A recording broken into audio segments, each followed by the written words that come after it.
రెండో ప్రశ్న ఏంటంటే 15,000 goes for the capital, no? Amaravati capital, yes, Amaravati capital construction ఎందుకంటే ఆంధ్రప్రదేశ్ రీఆర్గనైజేషన్ యాక్ట్ మేరకి క్యాపిటల్ స్టేట్ క్యాపిటల్ బిల్డ్ చేయడానికి సెంట్రల్ గవర్నమెంట్ దానికి స్టేట్ గవర్నమెంట్కి హెల్ప్ చేయాలని యాక్ట్ ప్రకారం ఉంది. So capital city Amaravati build up చేయడానికి మేము డెఫినెట్గా వాళ్ళకి అసిస్టెన్స్ ఇవ్వాలి. ఇప్పుడు నేను చెప్పిన 15,000 కోట్లు వరల్డ్ బ్యాంక్ అసిస్టెన్స్ తోటి మేము వాళ్ళకి తెప్పిస్తున్నాం. దానికి కౌంటర్ పార్ట్ ఫండింగ్ కూడా ఉంటుంది. కానీ ఇవాళ స్టేట్ పొజిషన్ ఎలా ఉంది, అది ఎట్లాగా వాళ్ళు ఇస్తారా ఇవ్వలేరా, అది మేము సెంటర్ నుంచి గ్రాంట్ ఇచ్చుకుంటామా, ఇవన్నీ చూసి వాళ్ళతోటి మాట్లాడుకొని చేస్తాం. ఎందుకంటే ఆఖరికి ఆ క్యాపిటల్ లేకుండా 10 సంవత్సరం వెళ్ళిపోయాయి.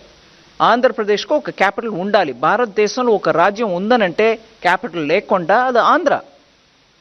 అది యాక్ట్ ప్రకారం ఈ పార్టీకి ఆ క్యాపిటల్ అక్కడ ఉండాల్సిందే. నేను ఎవరు చేస్తారు ఎవరు చేయలేదు అనే విషయానికి వెళ్ళలే. ఆ క్యాపిటల్ బిల్డ్ చేయడానికి కేంద్ర ప్రభుత్వం పూర్తిగా కట్టుబడి ఉంది. 211